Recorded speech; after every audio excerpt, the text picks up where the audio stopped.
Hi, I'm Dr. Greg Castello, board certified family practice, and today I'm going to let you in one of the great secrets of the universe, the cause and treatment of acute low back pain. So different than chronic low back pain with arthritis or bulging discs or chronic pain, this is acute low back pain. So you're fine one moment, you bend over to pick up a paper clip off the ground and you get these stabbing pains in your back and you're crippled, you look like a question mark, you can't stand up straight. That's acute low back pain. So first let's talk about a little bit of the anatomy of the spine. The spine is a column of, think about wood blocks, and in between the wood blocks you have a little jelly donut at multiple layers. That's what your spinal cord is. The vertebrae are labeled by which position, so lumbar is your low back, L5, L4, L3, L2, L1. Thoracic is above that, so your 12th thoracic vertebra is below that. The discs are identified by what two vertebrae they're between, so the L4, L5 disc sits between lumbar vertebra 4 and 5. At the bottom of the spinal canal or cord, you have a sacrum, looks like that. You got your two big hip bones, kind of go like that. Your pelvis is in the middle. Your hips sit off on the side, so ball and socket. Left and right hip. As an interesting side note, if you've ever seen a caveman movie, the caveman's carrying a long bone that looks like a club. That's the femur bone that he's carrying. Your nerves come out in between the vertebra, so the L2, L3 space has a nerve that comes out left and right. Each vertebra has these nerves that come out. If you have a bulging disc, say I've got an L2-3 herniated disc, the disc bulges out on the side like that, and it pinches on the nerve, and that's how you get your pinched nerve, is because of a bulging disc. Okay, so that's a herniated disc or bulging disc, your different vertebrae, so when you read your MRI, it tells you which level you're talking about.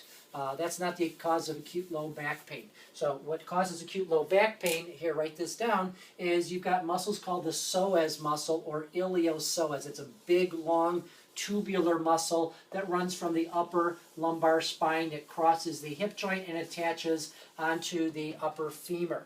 It does two things. It's a side-to-side stability muscle. It's also a potent hip flexor muscle. When you bend over the wrong way, you irritate one of these psoas muscles and it literally goes into spasm. So if you picture a sapling tree with the two guide wires on it, somebody erroneously tightens one of the guide wires, it tends to tip you over to one side. The city worker drives by, he sees the tree's tipped over, so what does he do? He actually tightens up the other guide wire on the other side to try and pull you more even instead of loosening up the guide wire that's too tight. What happens is we have this fight between the left and the right side, and we're literally driving the tree into the ground. So that's where your cause of back pain is. It can actually cause a bulging disc. If you think of those marshmallows being smashed down, you push on a column and the marshmallows will bulge out. So you can get some pinched nerve symptoms with this. Typically, the side that you have pain on is the opposite side of the spasm. So if this side is in spasm, it's usually the other side that causes pain because it's fighting to pull you back into the midline. That's why you look like a question mark, is because you're pulled over to one side. You generally feel better when you're sitting because your hips are now flexed and this muscle's in a shortened position, so you get out of the car and you can't even stand up because those muscles are happy in the short position. When you try to stand up, it doesn't work. Okay? The reason why we get this chronic low back pain is because the back muscles are very fatigue resistant. They go into spasm, they can stay in spasm indefinitely. This is how you can stand all day long and your back muscles don't give out, is because they're fatigue resistant.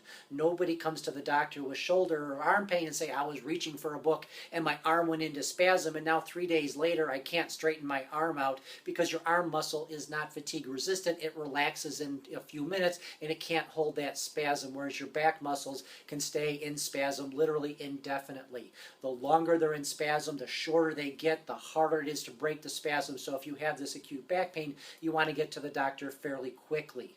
The treatment, this is part 2 of the secret to the universe, and the treatment is high-dose around-the-clock muscle relaxers for 1 or 2 days. The medicine I use is Valium or diazepam, Flexeril and Soma, and all these other non-Valium type of muscle relaxers don't do a very good job. They make you sleepy, they make you hungover, but they don't actually relax the muscles. So Valium is probably the world's best muscle relaxer. Because the muscles are fatigue resistant, I usually have my patients take a pill every 4 or 6 hours for 1 to 2 days.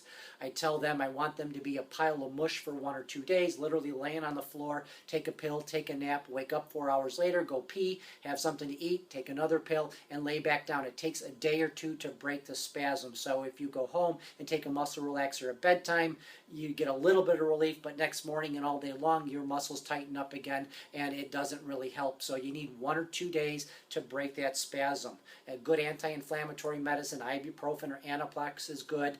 If you have bulging discs, sometimes taking a little bit of prednisone, so you've got pain down the leg, prednisone will help that as well, but just relaxing the muscles, decreasing the pressure on the column in itself will help decrease the muscle spasm as well.